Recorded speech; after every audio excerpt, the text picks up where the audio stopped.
Hey everybody, Gary Fong. Just got an email from someone who bought one of our really cool shungite cell plates. And she wrote this email today. And it said, "Hello, I have just received 3 of these and repeated the video that was done with the EMF reader, and these do not block EMF.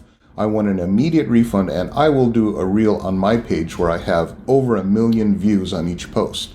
Well, that was kind of a drag to have to read in the morning. She's in England, so they come in the middle of the night. So here's her page, and so I thought, wow, 1 million views per post. She literally says that. And I went and looked, and here's 176. We've all seen this before. I've got 1 million views per post, 2.2K. This one is a reshare, which is 1.4 million. That's the only one. She's got a number of followers, but whatever she wants to do, that's fine. If she wants to say that the test doesn't work and that it doesn't block EMF, because she literally says it doesn't block EMF right here. Okay, does not block EMF. So I wrote her back a very nice email, and I said, "Hello, Ria. This was a difficult email to read. However, please watch this YouTube video." And I show how to calibrate a meter and how to use it correctly. And I said, I also have an informative article on meter calibration. And I said, in the YouTube video, I explained the testing procedure, go over why EMF meters need calibration. They're also puzzlingly erratic. I've had users explain the same test failures from EMF testing, not as emotional as you're reporting, however, and a few days later they got a positive result. Regardless, you have my word that there's nothing disingenuous here. There was absolutely no trickery done on tape. I have done Instagram lives when a new phone goes out. But so I wanted to show you her video. So I'm now going to replicate what Gary Fung does from verifiedshungot.com. So you've just seen his video where the... Okay, I'm going to pause it here. Notice that it says EMF 0.7, okay? Now, that should be screaming, but this has not been calibrated. Shungite phone blocker. So we're at 0.7. You can see it right there, 0.7. Dangerous radio frequency RF and EF. Now that the phone is live and showing this reading because it is making a phone call. The phone is not showing a reading because it is making a phone call. Now, one thing you have to know is when you are doing this testing, you have to have everything off all around it. You have to do your testing. You have to calibrate the meter, number one. You have to make sure that there's nothing nearby. People go, "Oh my God, nothing happened." It's because the camera you're using to film it is like literally on top of the meter, and you have another one, next to it. So now I'm going to get Gary's verified shungite, and I am going to put it on the phone as Gary just did. Oh, look, it doesn't move. I'll just go ahead and show you what I did. So you'll notice that we are with the phone actually on. There's something on the screen. It shows that it's 52, which is high.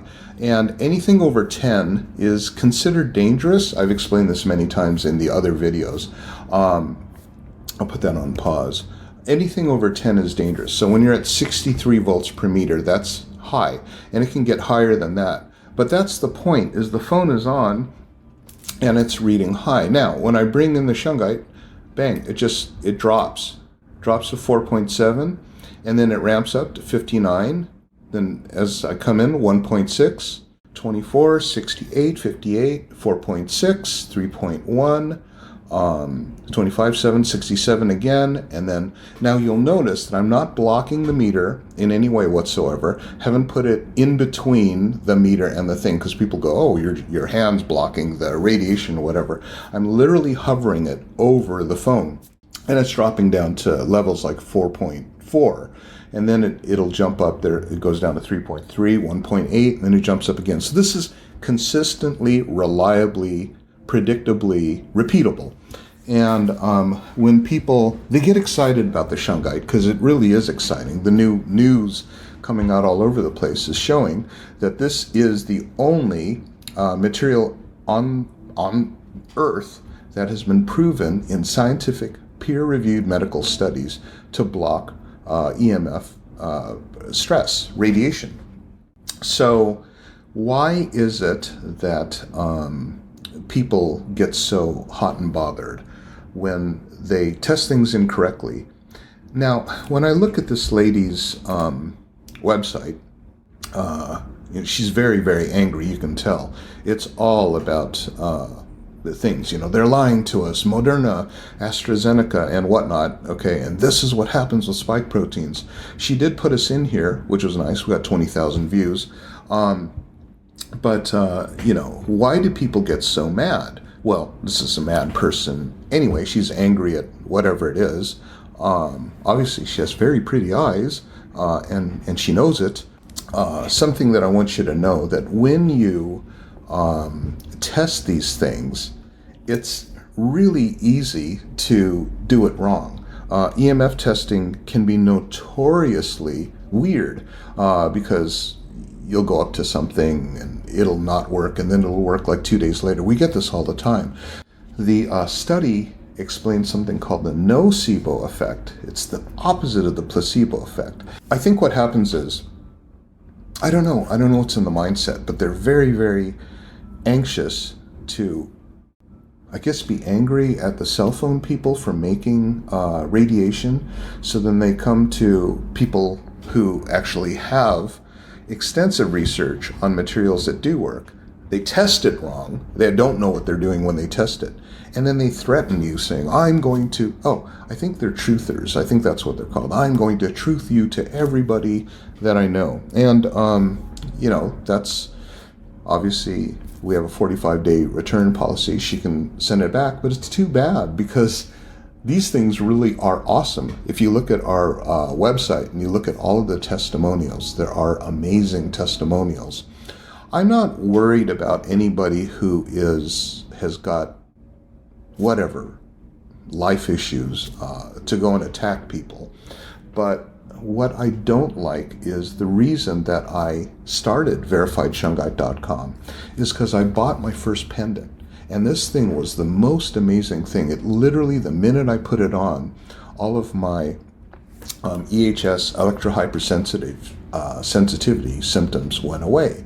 And I was, whenever things got, just kind of like really dizzy with the head fog, I just put it up to my mouth or throat chakra. This will lower down to the solar plexus, and I could instantly feel it. Then I bought a second one because I was a Shungite enthusiast. I bought it from Amazon, and the thing was like, wait, this doesn't do anything. I can tell. There's something not right. So I researched how to test Shungite, and that's how I came up with my protocols. And then you have these hobbyists who come in and go, I'd like to test that too, because it's so cool to watch the meter go down when you not even block the meter. I've done tests where it's behind the meter, so it's like phone, meter, and then the plate behind it, and it drops. But it's been verified in medical testing in that article. So, but what happened was when I got the plastic Shungite piece, I literally thought Shungite was bullshit because it was like, wait, this doesn't work. And then I chipped away at it, and it was plastic coated. It wasn't even, it was like, what? And so, Amazon removed it, but nobody can tell if something is real or not, which is why I started the store, because in my store, all of our raw pieces are literally hand videotape clipped for each piece so that you can see them. But anyway, I just wanted to put that out there because if you're going to slam something, you might be keeping people away from something that actually could help them. But anyway, people who try to go out and shout to the crowds that something is not real, who don't really know what they're talking about.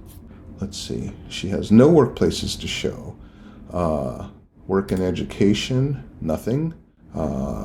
Contact and basic info, nothing. Family and relationships, nothing. Details about RIA. Let's see. COVID-19 vaccine. We are not anti-vaccine. You could have fooled me, but we need to inform people what can go wrong. When you go out and you say, I'm going to go and tell everybody, then you know what?